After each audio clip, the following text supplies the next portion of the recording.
beyond levels or how far away they are in frequency. Got it. All right. And we can even trade off the sensitivity to different types of noise. So if we have a lot of, say, flux noise in our system, we could trade that levels at the expense of additional charge noise or vice versa. So we can design to some degree the artificial atoms that we want. And we can even, let's see.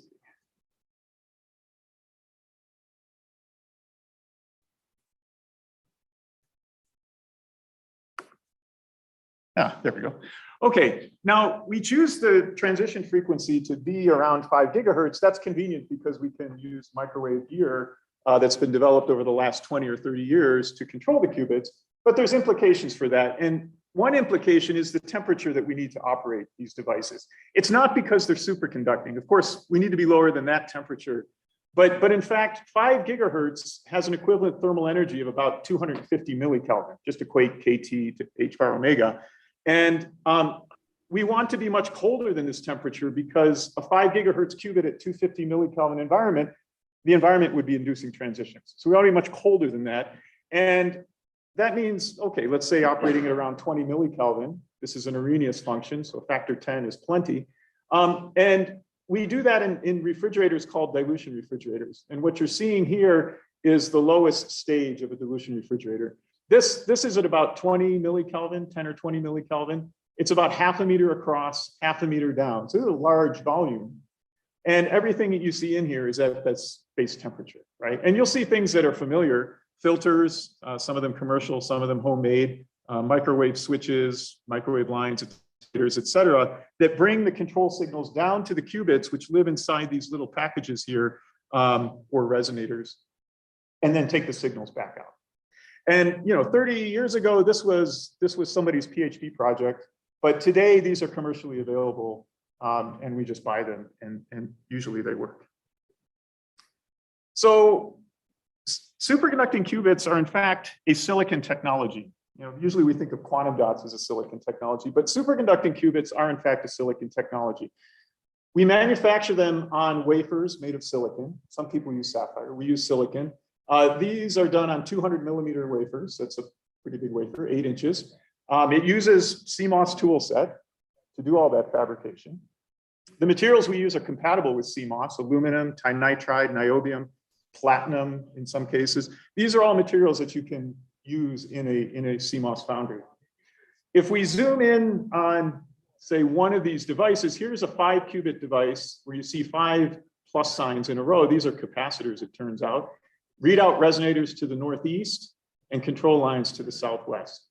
And if we zoom in further, you can see this plus sign up close, and it's a capacitance to ground. This is a lateral capacitor. Usually we think of parallel plate, but this one's lateral. And this is a flux control line, and this is a charge control line. So this controls transitions, and this one biases the frequency of our qubit.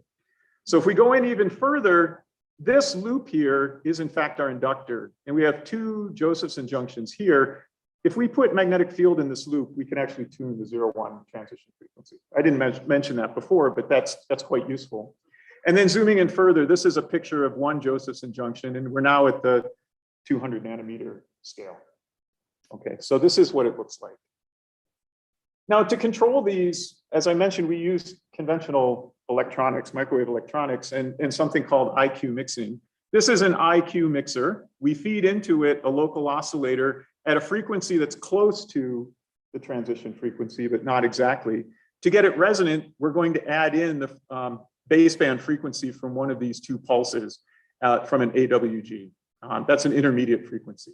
And these pulses go into either the I port or the Q port, and what comes out is the multiplication of the 2. So we get a pulsed microwave, and the frequency is the sum of these, and that's what we actually send to our qubit. And this is in fact resonant now with the qubit frequency. Now, if we use the I port, that's called, in phase. We don't change the phase from the LO, and we're going to associate that with the x-axis. And Q is for quadrature, 90 degrees out of phase. That's the y-axis. And now we're going to see a little video operating a single qubit on the Bloch sphere. So what you see on the left is the Bloch vector going from the North Pole to the South Pole and back again. And this red vector coming in and out is the envelope of the pulse that we applied. Now, the colors are not coordinated left and right. I apologize for that. On the right, blue means the I port and Q means the quadrature port. So we'll start it over again. Here's a rotation of 180 degrees around positive X, now around negative X. We'll now switch to quadrature, and we're now pulsing around the Y-axis. And of course, we know with half of the area, we only go half as far, so that brings us up to the equator. And then another pi/2 pulse will bring us back to the North Pole. So this is how we can achieve control using microwave IQ mixing. And then finally, if we go back to 1999, when the first qubit was demonstrated by Nakamura and colleagues at NEC, the coherence times were quite low, nanosecond scale. But since then, we've had more than 5 orders of magnitude improvement. And that's been by groups worldwide with improvements in a combination of materials, fabrication, and design, all of these together. It's been, I would say, pretty remarkable, actually, and it's continuing. Now, the major qubit types that we're measuring at MIT and Lincoln Lab are listed here with some of the coherence times that we're achieving. These are at state-of-the-art or around state-of-the-art.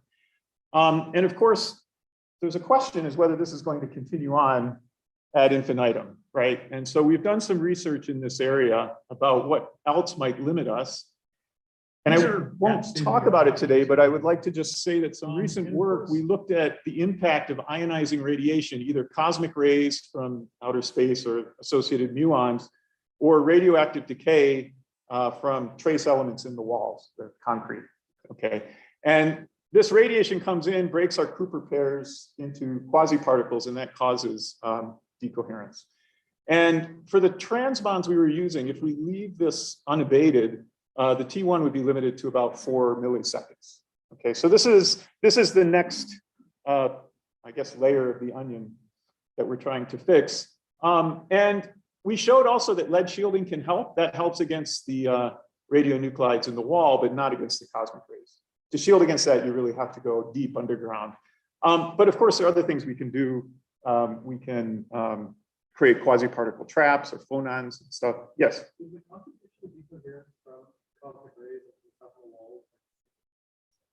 It turns out that we measured about 40-60, so roughly the same. Yeah. Create quasi-particle traps.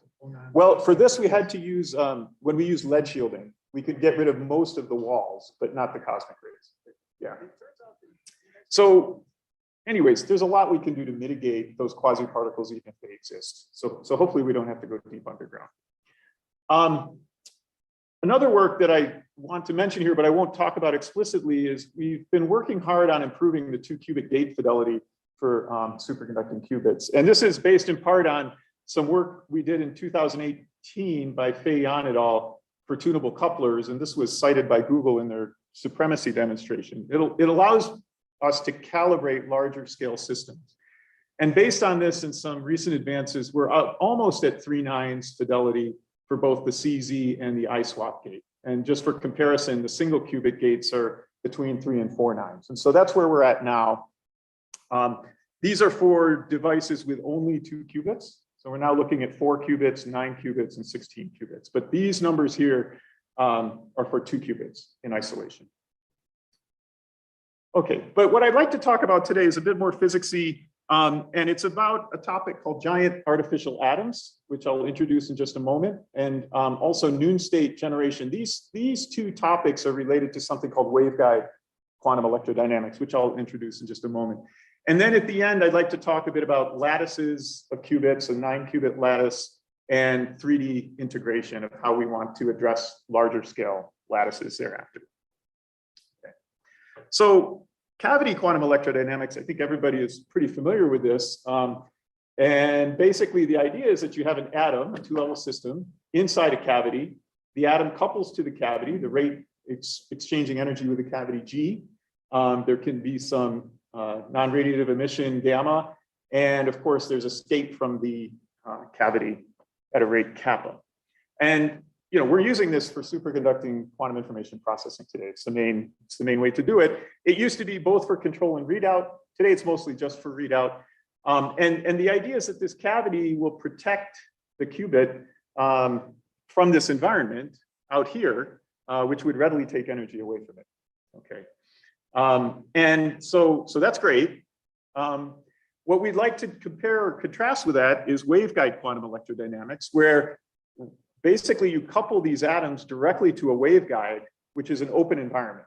There's no cavity protection at all. And you might ask, well, why would you want to do that? That's not a very good idea, because your qubit will just immediately radiate to that environment. Right? In fact, that's why we put them in a cavity in the first place. But if you want to make a quantum interconnect that connects point A to point B, not miles apart on the same chip even, right? It's much better to try to communicate between atoms in an open waveguide than it is to try to communicate through a cavity, because that cavity modifies severely how the atom decays to the environment. Okay, so the motivation for us was really quantum interconnects. But of course, you could then say, well, if I have this system, I could also do quantum simulations of open systems and things like that. Okay, so the challenge is that, okay, we can certainly build this system, but the dissipation is always on, and it's a very strong dissipation.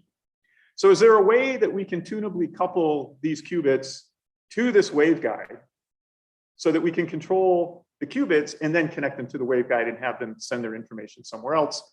And further, could we have 2 or more qubits coupled to the waveguide where they can interact with each other without looking at the 50 ohm environment? That's what we did. And to do that, to just put it out front, that's what giant atoms are. Okay. So before we get to that, a lot of work has been done in waveguide QED. We certainly weren't the first. In superconducting qubits, Ostaviev et al., this was at NEC, demonstrated basically resonance fluorescence, where you shine a weak coherent tone onto a single atom, and the transmission goes to 0 on resonance. There's full reflection due to quantum interference. Okay, and then of course it's been demonstrated with natural atoms decades ago. Then Lalumiere and Van Loo, theory and physics, looked at waveguide mediated interactions. We have a lot of measurement techniques, so we don't have a good microwave photon detector. These are starting to be developed now, but basically we have to average the voltage or the electromagnetic field that's coming out of the waveguide and average it a lot. And so Eichler et al. Did a lot of work in that regime. Paul Foran-Diaz and Chris Wilson did work on ultra-strong coupling with waveguide QED, as well as a recent demonstration of EIT with giant atoms and transmons. And then down at Caltech, Mirasenia colleagues, Oscar Painter's group, actually used the reflectivity of 2 atoms in a waveguide with a weak signal or a weak coherent tone. And these are acting as cavities to be in a cavity QED environment, even though these are atoms all coupled to a waveguide. It was a very nice experiment. So a lot of work has been done. This is just a few demonstrations. So our architecture looks like this. So we have qubits that are coupled directly to a 50 ohm waveguide. These are flux tunable transmons, so we can tune the qubit frequency, and that'll become important. And they're separated by specific distances from one another, and I'll talk about that. Of course, we can describe this by a Hamiltonian that describes the electromagnetic field in the waveguide, as well as the atom. And then the interaction between the two, where the qubit will give energy to and receive energy from the continuum of modes in this 50 ohm environment. And of course, that's where the dissipation happens. It can happen very quickly. Okay, and just to mention, we're in the strong coupling regime. So this coupling to the waveguide is that rate is much larger than the dephasing rate or the non-radiative or internal qubit decay rate. Okay, so you could use that. It's difficult to perform calculations, and so we do what many people do, which is to do a master equation approach. But just to mention here, although usually we think of single qubit dissipation in the master equation, here we have to consider correlated dissipation because we're looking at more than one atom and they interact with one another via the waveguide. So we have to include that. Okay, this is the effective Hamiltonian that we end up with for the atom, for transitions and driving. Okay. And so these are waveguide mediated qubit-qubit interactions with a strength G. Okay. With this classical drive. So we talked about resonance fluorescence just a minute ago, but just to reiterate here, if you have a single two-level system and you have a coherent tone that's weak, where weak here means on average one or less photons coming in, then of course you can both excite the atom can relax, and it sends a photon in both directions. And the forward direction has quantum interference, destructive quantum interference. So in fact, the entire tone is reflected, ideally, okay, in the absence of any decoherence. Okay, and so this has been shown by, early on in the 76, and more recently, as I mentioned, Staviev et al. With superconducting qubits. So this is our own data here. And you can see that as you bring the drive tone onto resonance with the qubit, the transmission S21 basically goes to zero, becomes very, very small due to destructive interference in the forward direction, constructive in the reverse direction. Okay, you can see this on a 2D plot now where this is the detuning of the drive from the qubit frequency. Zero would be on resonance. And as a function of the power as well. And you can see it as we leave the single photon regime and go to, on average one photon regime and go to many photons, that this effect goes away. So transmission starts at zero, but then as we increase the drive strength, of course, eventually out here, there's so many photons, they all just go right through. The one that's reflected doesn't really matter. Okay. So that's emission to a waveguide.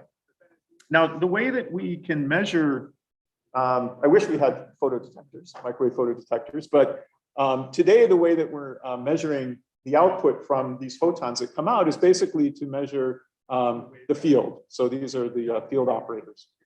And what we can measure is basically when the qubit's in a superposition state. So what I'm showing here is, let's say that the qubit is pointed along the x direction. It's in a superposition of 0 and 1. It emits a photon, right? And encodes that phase in that photon. And we measure basically the voltage at room temperature, right?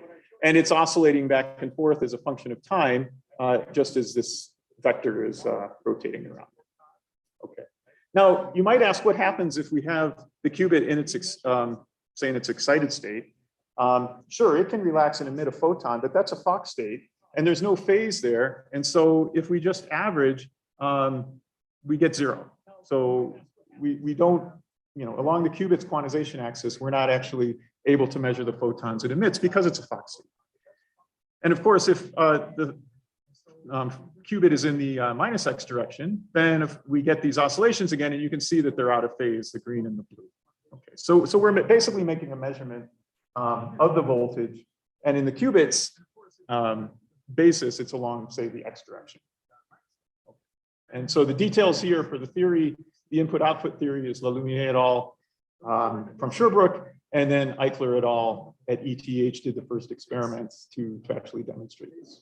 Okay. But this is how we make a measurement. We're actually averaging the voltage. Okay, so now let's look at two qubits coupled to a waveguide. So if we have qubit A, qubit B, we separate them by a wavelength lambda. Now, what is lambda? It corresponds, of course, to the frequency of these two qubits. They're the same frequency. And so we'll say that they're separated by lambda. And we're going to put qubit A in its excited state. And if we do that, it'll very quickly emit a photon to the waveguide. And that it's a single photon, not two, but it goes out both ends. Okay. Now, if instead we put qubit B in the excited state, the same thing will happen. Okay, it emits a single photon. It goes in both ends. And that's just standard dissipation of each qubit. Now, with two qubits, of course, we can have correlated dissipation. So if we put the qubits into a superposition state, EG plus GE, what happens? Well, they're separated by a wavelength. And so if we just think, as a toy model, here's one wavelength, and whether we're, the first term or the second term for qubit A or qubit B, they're basically constructively interfering with one another, right? And so they enhance, right? And so we get constructive interference in this situation for this state, and this has a name. It's called superradiance, right? It's an enhanced spontaneous emission to the waveguide. Now, on the other hand, if we had a minus sign here, so this superposition state, then as you can imagine, and as shown, there's destructive quantum interference, and that leads to something called subradiance, inhibited spontaneous emission. And so in this 4-level diagram for these two qubits, you can see what's called a bright state and a dark state. And this pathway is enhanced, whereas this pathway is suppressed due to this constructive and destructive interference. Now we can switch the story around by changing the separation between the qubits. So if we separate them by only λ/2, then the plus and minus, their roles swap in terms of subradiance and superradiance. And so now this is the constructive pathway, the bright state, and this is the destructive pathway. Okay, so this is correlated dissipation, an illustration of correlated dissipation. Okay, and this again was shown by Van Leeuwen et al. Back in 2013. So a new piece here is waveguide mediated interaction. So how can we interact qubits via a waveguide? Okay, of course, there's the real photon contribution, and we already just talked about that. That's basically qubit decay. But of course, there are also virtual photons. And here, these virtual photons lead to exchange interaction G. And to get an intuitive idea, of course, there's lots of modes, right? But let's look at a pair of modes that are detuned by the same amount, plus and minus, okay? So there's a destructive interference, it turns out, between red detuned and blue detuned virtual photons, pair, where they're both detuned the same amount. And that's true for all pairs. And the way that it comes out is that basically you have this effective interaction by the coupling strengths of these two atoms to the waveguide divided by any detuning. Here, the detuning of these virtual photons, one with a minus, one with a plus. And when you look at these terms here, they exactly cancel, right? And that's true for every pair of virtual photons. So in this case, for a lambda separation, right, there's no coupling. But of course, you could change it. You could put them at 3 λ/4, for example, and do the same thing. And by a same argument, in this case, we'll get constructive interference. And the reason is because, of course, we're taking, again, pairs of virtual photons at plus and minus detuning, in this case, delta. But one of the couplings comes in to the waveguide, comes in with a minus sign. And that's basically shown here. And so now, you know, 2 minuses is a plus, these add together constructively, and that's true for every virtual pair. So depending on the separation between the qubits along the waveguide, we can enhance or suppress their coupling. Okay. Now, in fact, this is the form of this strength, and it goes, it's related, of course, to the wavelength, the separation of the qubits, and their coupling strength to the waveguide itself. Okay. So let's now look at small atoms or natural atoms. A small atom, in this, what does small mean? It means that the extent of the atom is much smaller than the wavelength of the light that's used to drive it, which is, I would say, the usual case, right? Which means we can follow the dipole approximation. So basically, in a classical sense, the atom is a dipole, and it's basically just following the wave of the radiation that we're using to drive it. Now, in superconducting qubits, that's equivalent to coupling a qubit to a waveguide at a single point. Okay. So dipole approximation, in this sense, we can think of as a point-like atom. So most situations that we know about are in this limit. So certainly natural atoms, the radius is what, an angstrom. We drive it with 100 nanometers to a micron light, and so this ratio is pretty small. Rydberg atoms, that ratio is even slightly smaller. And in our conventional superconducting qubits, it's also, you know, 10 to minus 2 to 10 to minus 3. Okay, so generally we're in this limit of small atoms. But what we can do is we can make a giant atom. And the way that we do it is basically coupling our qubit to 2 locations on the same waveguide that are spatially separated by an amount that's on the order of the wavelength. So it's discretely coupled to what we might call distant locations. And so now when you do that, we need to consider the quantum interference that happens due to emission at x1 and reabsorption at x2 and vice versa. Right, so this is no longer simply just the dipole approximation. Okay, so now let me show you a device with that as an introduction. So the first device that we have here, braided giant atoms. We have two qubits, qubit A and qubit B, and each one is coupled at 2 points to the waveguide, and you can see that the separation between them is equal in distance. Like I talk about it in terms of phase, but for a frequency and a wavelength and a velocity, they're all interrelated. This is what the device looks like. So this yellow part here and here, those are the two qubits. And the blue is one long 50 ohm waveguide that meanders back and forth and then eventually leaves. So you can see that each qubit is coupled to the waveguide twice, here and here. It's the same waveguide all the way through. If we zoom in on one of the qubits, you can see this yellow part is basically the capacitor. Here is a flux bias that allows us to change the qubit's frequency. And then we also added the usual cavity QED readout because we wanted an independent way to read out the qubit. That's just experimental control, so we know what's going on. Okay. So we can tune the dissipation. Let's show that one first. So let's just take a look at qubit A. Forget about qubit B now. And by tuning the phase, we can go between destructive and constructive self-interference. And that phase is related to the separation, of course, which is fixed, because we fabricated it. It's related to the velocity, the speed of light in this waveguide, but that's basically a third of the speed of light. That's also fixed. But we can tune the qubit frequency, and that's how we can tune the phase. So what you're seeing here is a plot of the decay rate gamma 1 as a function of the qubit frequency. And you can see that as we tune the qubit frequency, we can get to a point which is basically, you might in quotes call it decoherence free, where we've decoupled the qubit from the waveguide. The only decay that we have here is basically internal to the qubit. It's still strongly coupled to the waveguide. It just doesn't see it because of the self-interference. And that corresponds to this T1 decay trace in the darkest green.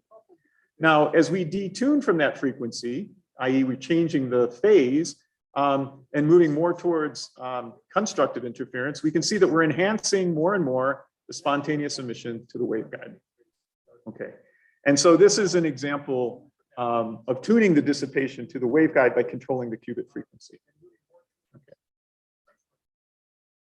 So we can also mediate interactions using giant atoms, right? And so we have these two atoms now coupled at, again, in this braided sense. Each one of these intervals is phi. And so if you recall, the contribution to the coupling has this form, sine phi. And it's you can look at the connections between qubit A and B. Here's one pair, here's one pair, here's one pair. There's one more which goes between these two outermost points, separated by 3 phi. And the net coupling then is just the sum of all those terms together, right? And they add coherently. So what we've shown here is that as we detune one of the qubits with respect to the other, when they're on resonance with one another, then they can do a swap interaction. And they're swapping with each other via the waveguide.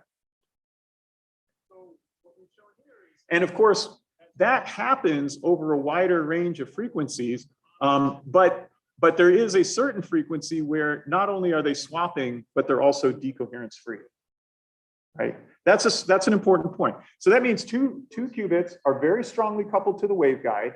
They can talk to each other, but they don't talk to the environment, right? And that's been engineered in this system. Okay, so these are decoherence free interactions via the waveguide. Yeah.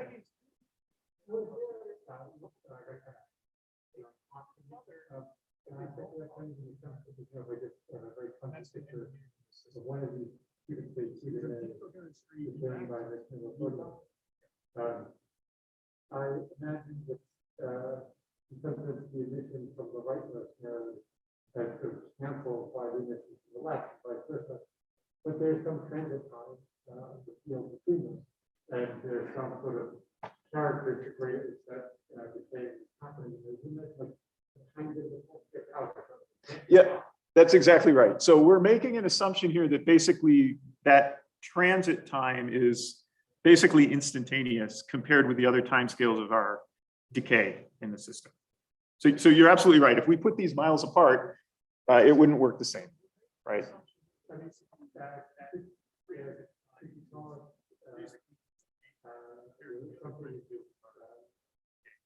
You're absolutely right. I can imagine the same time one time. What's the other rate for the final? So I think the comparison there would be to internal decay rate of the qubit, right? Its own decoherence. Now, there is some, as it's traveling, of course, there's an additional, there's the phase that gets accumulated. But if the qubit were infinitely coherent, we could account for all of that, the transit time, and it would still be a coherent system. Just the formulas that I presented would need a modification.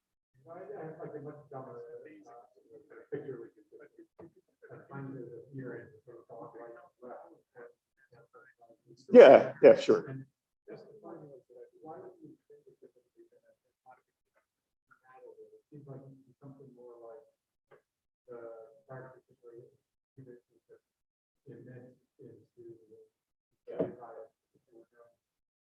Yeah, that's right. So it's also related to how fast it's emitting to the waveguide.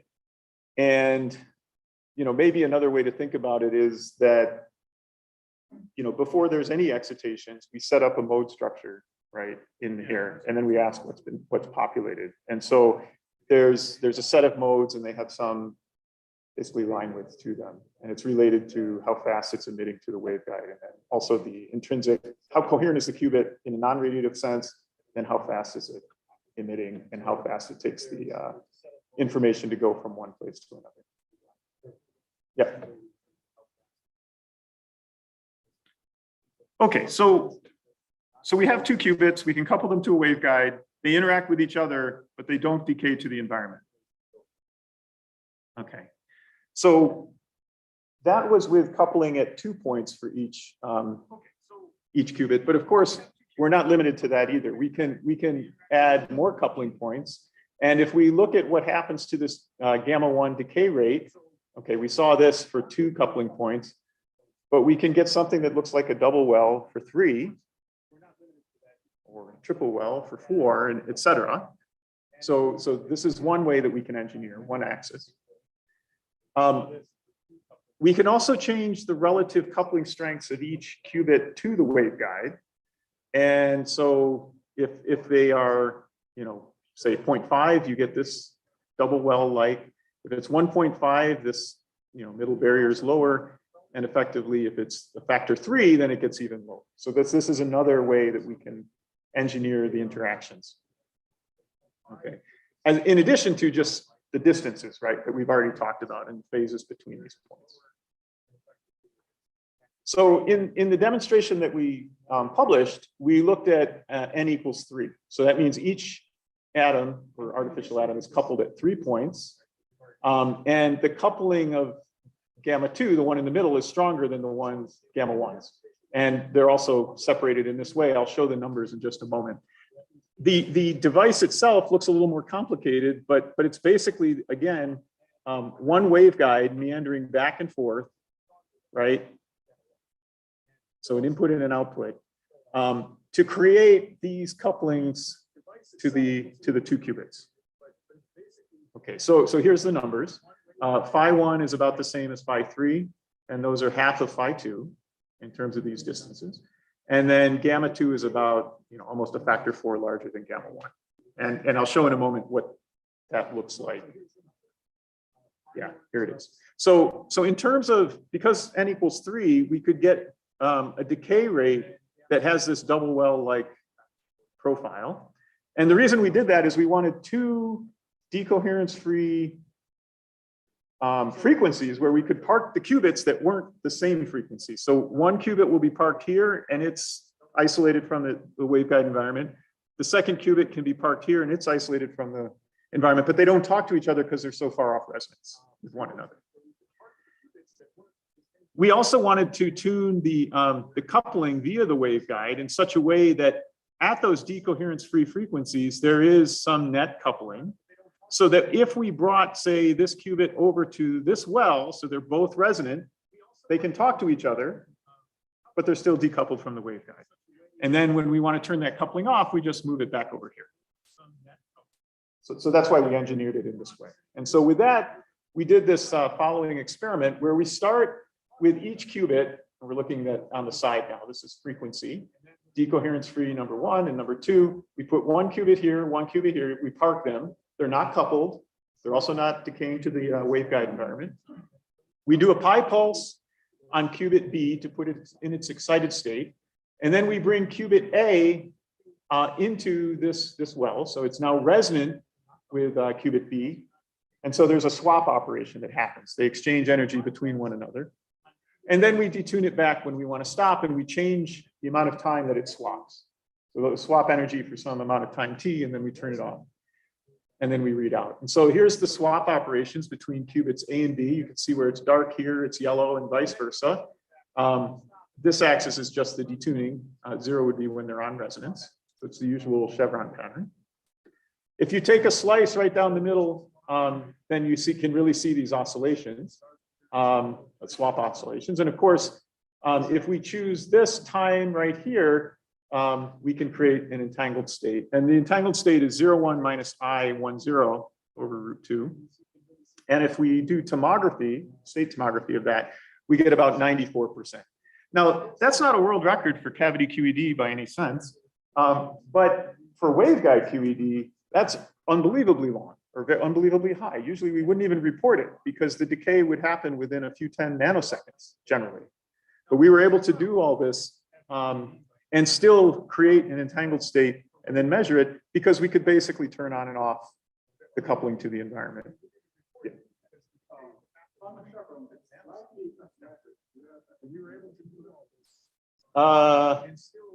No, I don't. All right. Yeah. So this suppresses decay the waveguide, like this arrangement where you couple the waveguide. But if you have two qubits, can you get an effective gradient of vacuum fluctuation? So you rotate out of upper downstairs? I'm not sure that I follow. Like I would imagine that you can have a vacuum fluctuation in the waveguide that changes the energy of one qubit with respect to the other. Essentially, given that they're computationally separate. Okay. Which would look like gradient. I'm not sure. Maybe. Yeah, I'm not sure. Similar thing would be if you tickled the waveguide at the same time you were trying to do the interaction of the photon. You mean if we're actually intentionally driving? Yeah. So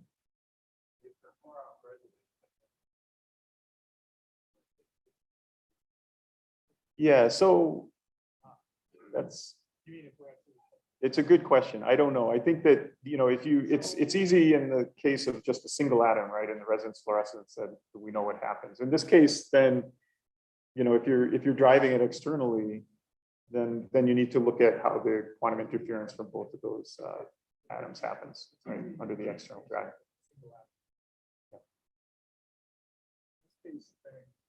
Okay. Oh yeah, sure. I'm not really quite sure how you're doing the readout, assigning qubit A to the B. Are you like shifting their frequencies so you can go see with them? And are you reading out both fours with one? Are you doing correlation measurement or? Oh yeah. Okay. Remember, we could read it out using the readout resonator. Oh, you read that resonator. Yeah. We, no, we use the readout resonator. All right, I was still stuck on the other. Yeah, you know, reading out through the waveguide, that takes a long time. It's a lot of averaging. And for this experiment, really what we want to do is look at, you know, along the qubits quantization axis, where it is. Yeah. Sure. Does this actually require qubits? If you have done this experiment in your resonator, kind of interference time. There's several lots of that's what you're doing. Well, like usual, you know, the nice thing about having the two-level system is that there are no higher levels, right? So, I understand. yeah, So just bring one up and then ask how does it go?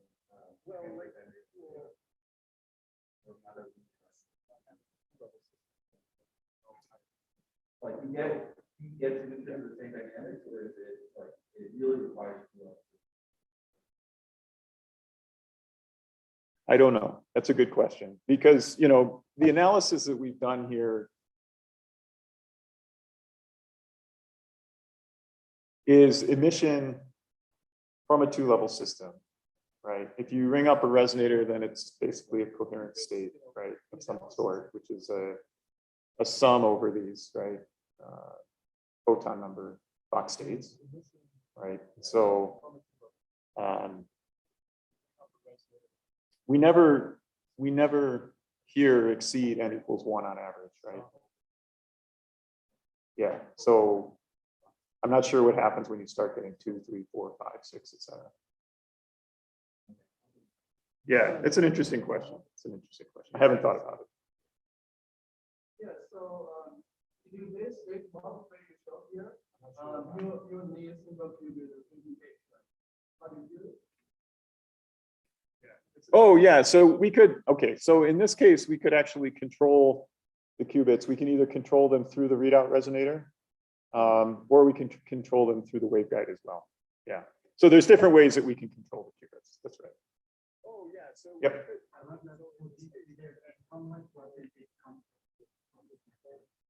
I'm sorry, could you speak up? For this delay, how much percentage comes from the continuous? Oh, in fact, in this case, like almost all of it, not all of it, but a majority of it is still related to that. Yeah.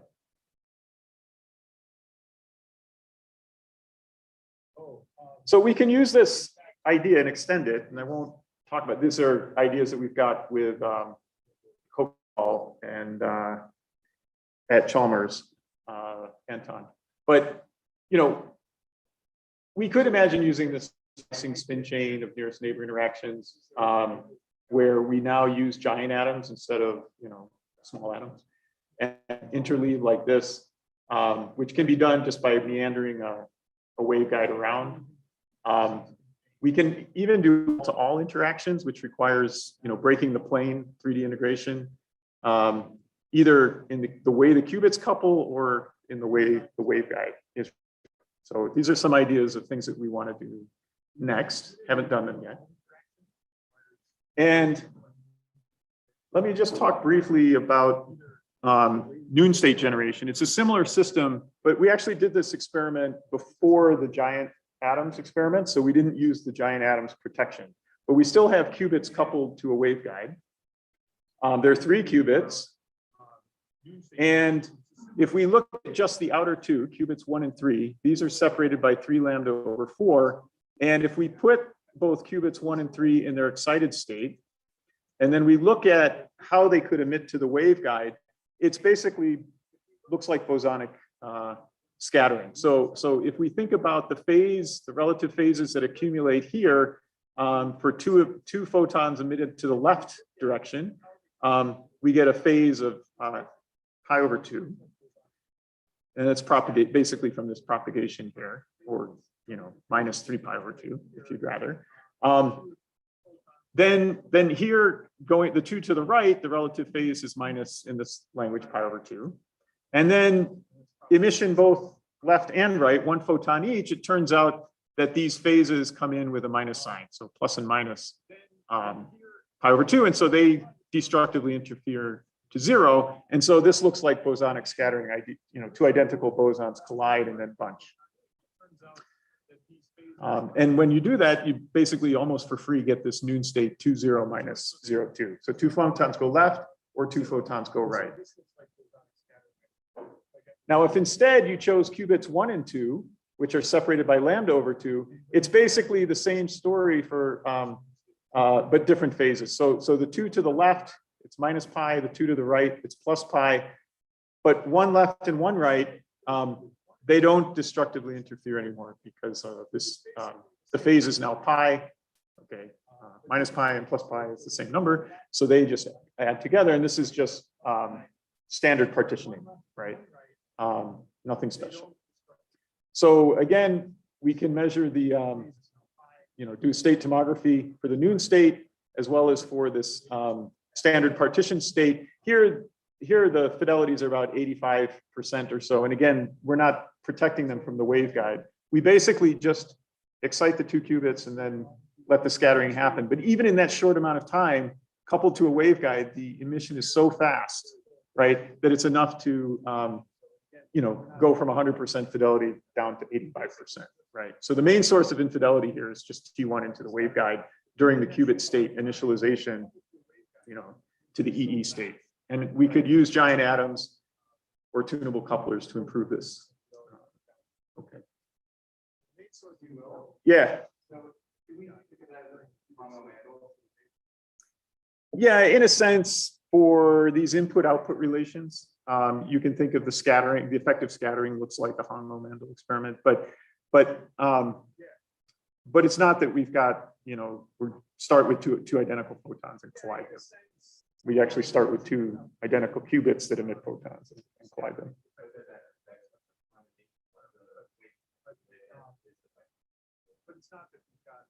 Yeah, it turns out that it looks like that. Yeah. Yeah. So the 1 photon in each direction, those destructively interfere. Okay, so just to recap, these are some pictures of qubits that I've shown before. This is a 1-dimensional chain, and we get decent fidelities and coherence times, but of course we want to go to 2 dimensions. And when we do that, what you can see is things are starting to get crowded if we're only in plane, right? We have a lot of control lines from the outside coming in. This is a 4x4 array of qubits. And you can even see some long wire bonds to try to get into the middle because, we just can't bring all the wires in laterally. So this motivates the need for 3D integration. So I'd like to talk, that's a 4x4 chip that we're now measuring. But let me talk about a 3x3 chip that we've done some measurements on. And one of the first ones was just a random walk in 2D. So it's a 3x3 chip.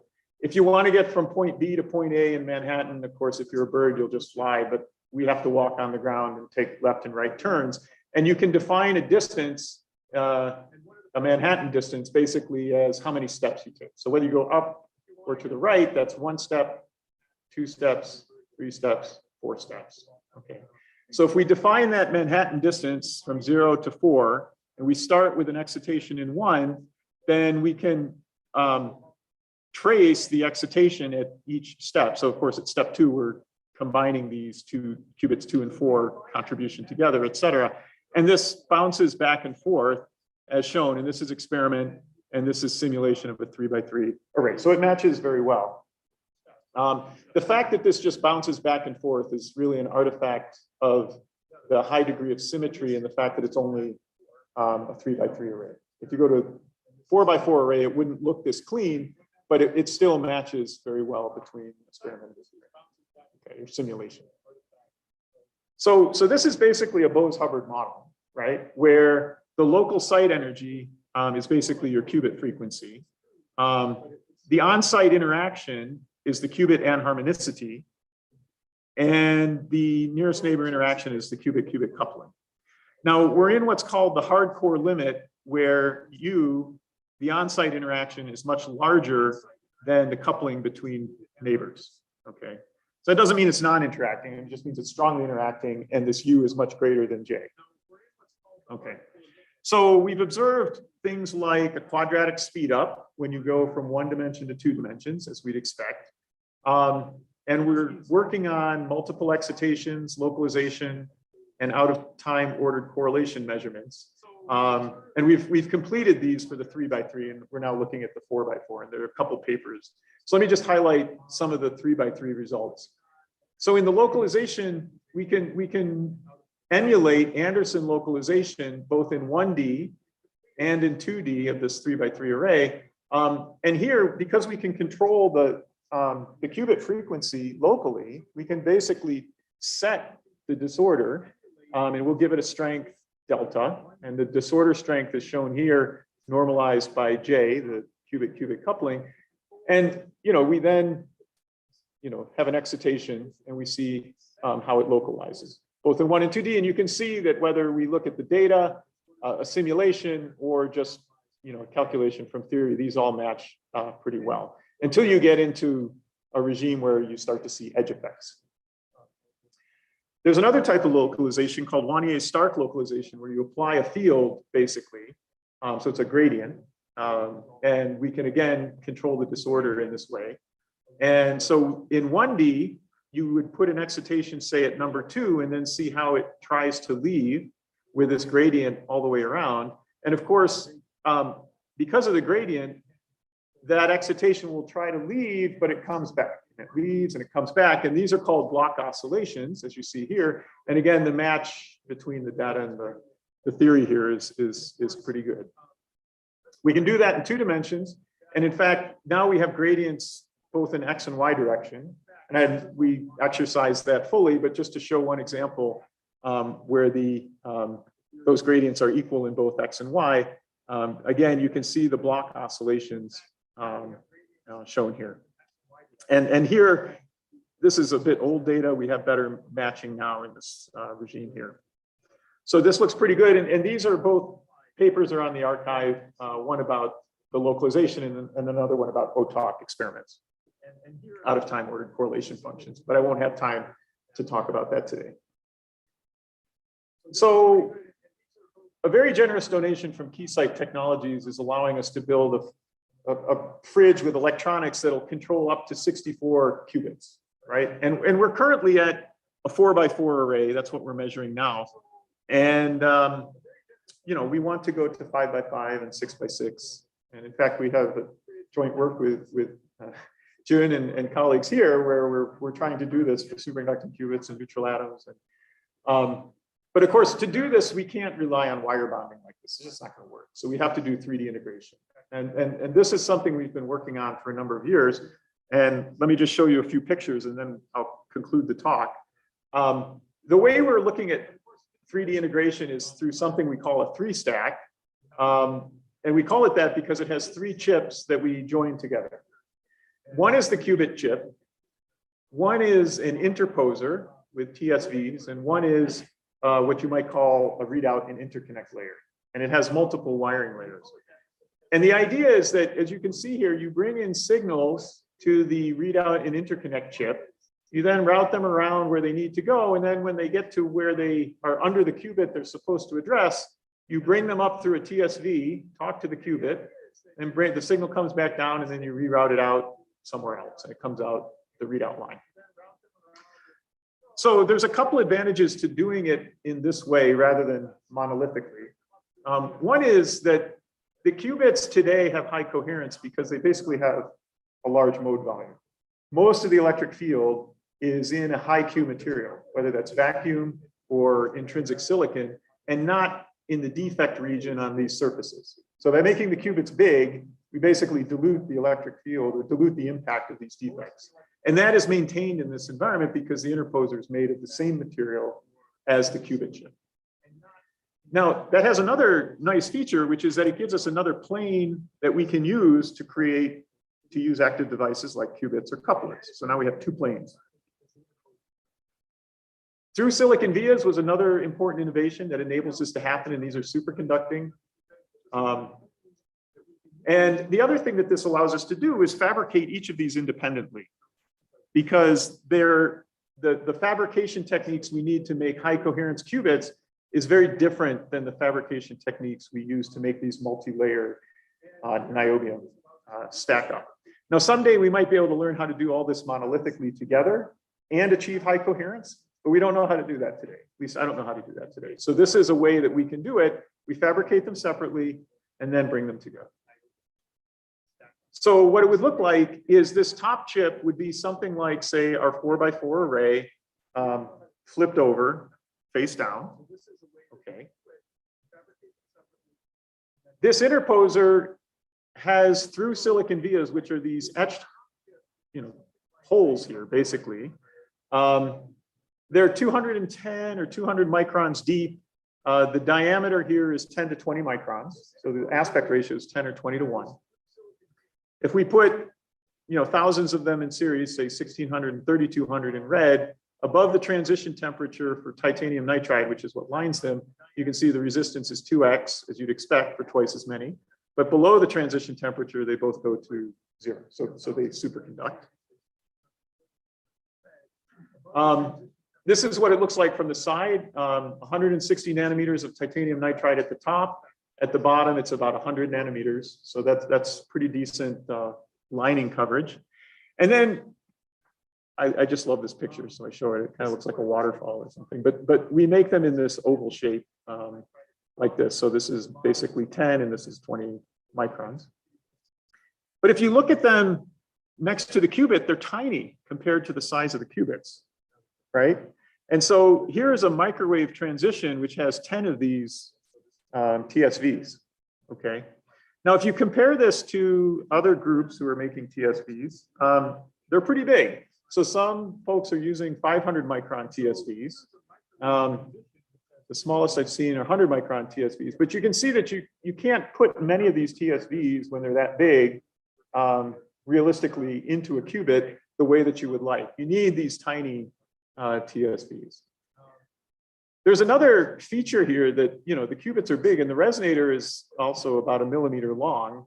And as we, think about extending to larger circuits, we want to use 3D integration to reduce the size of our qubits. So one thing that we've done is we've tested this. And what I can show here right now is that we have a qubit chip flipped over onto an interposer with TSVs. We controlled the qubit and read it out by sending a signal in. All it did is it went down a TSV, then back up, controlled the qubit. We read it out through the TSVs as well. That worked. This qubit had a T1 of 41 microseconds, so reasonable. But the other thing that we did in this test is rather than having a millimeter long resonator in the qubit plane, we made a lumped element resonator out of the TSV plus, an inductor and capacitor here. So this is the resonator. And then this TSV comes up and couples to the qubit from underneath. So we've now reduced the size of the qubit, at least to the size of this capacitor. And that helps us quite a bit in terms of footprint. So that's great. So we have other tests that are ongoing. We're still waiting to get those publicly released. And when we do, then we can talk about it more. But this is what I can share so far. Yeah.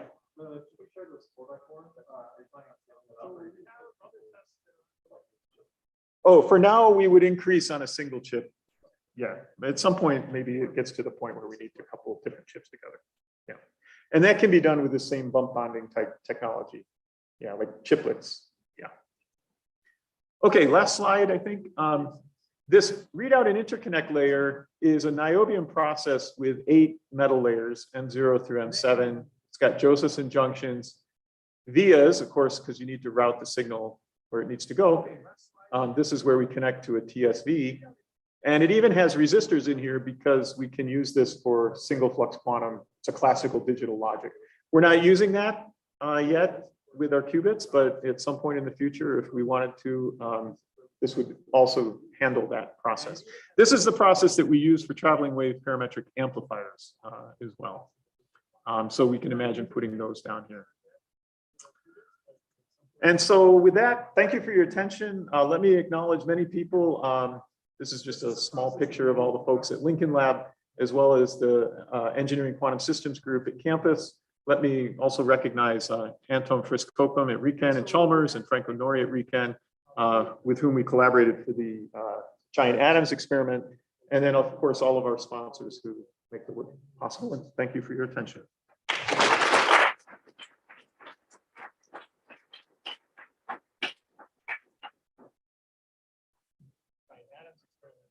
Thank you. questions during the talk, but maybe wait till I try and take any questions. Go ahead, please. Okay. Thanks for a great talk. And so you showed us you can generate very high fidelity, sort of a entangled states of your artificial drawing atom. You showed how you can generate the moon state for other entangled photons. If the coupling is strong enough between the photons and an atom, you can imagine, you generate the moon states and extend to the next waveguide and then reappear the entangled states in the next waveguide. That way, you just connect them up instead of 3D. So how realistic is that? I guess the question really is a strong coupling in the waveguide. Yeah, I think so. And this is something that we would like to do, right? Is, maybe the original motivation was quantum interconnects, right? And so we've shown that we can couple the giant atoms to a waveguide. We can interact them and then time their emission, basically. What we next need to show is that we can pick up that excitation downstream somewhere else. And I think once we can do that, then of course we can have interactions between waveguide interactions. They may be mediated by a qubit, right? Or they may be strong enough to do it themselves. We certainly have microwave beam splitters, so we could even just take these states and collide them with themselves downstream. That's a common element in most many microwave circuits. So I think there's a lot of possibilities going forward. Yeah, but one of the things we'd like to do is receive this state downstream. I just got a Slack message earlier today that we actually have directional emission now, left or right, depending on the phase that we choose of these two qubits. And so that looks like it works very well. I don't have a fidelity number, but basically it's flat line in one direction and then the big envelope of emission in the other direction. And then if we switch the phase, it goes to the left instead of the right. And so there's lots of, I think, interesting things we could do. And yeah, we'd like to try some of them. Yeah.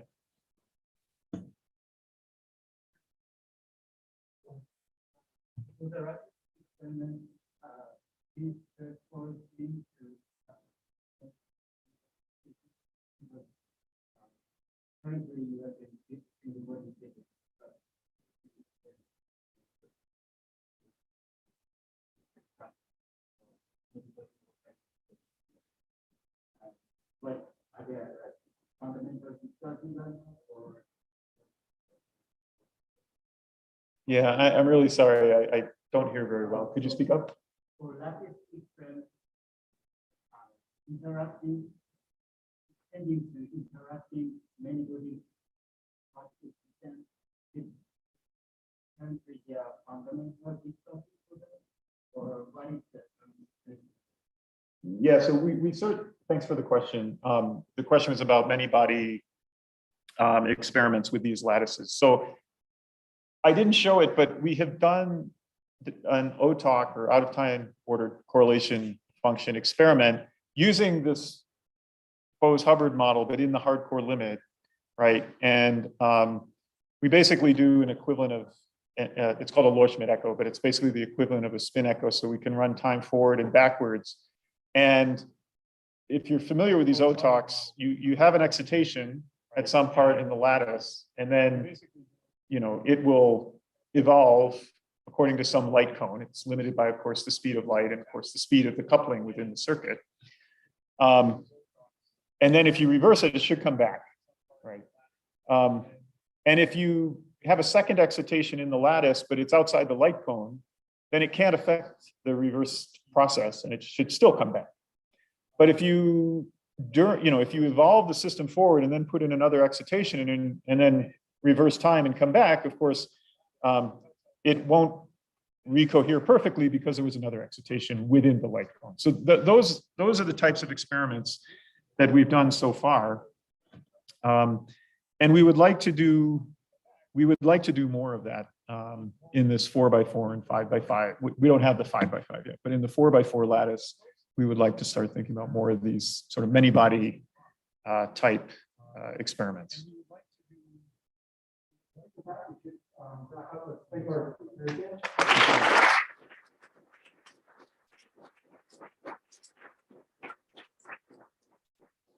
I think they'll probably chase us out in a few minutes. Probably will talk about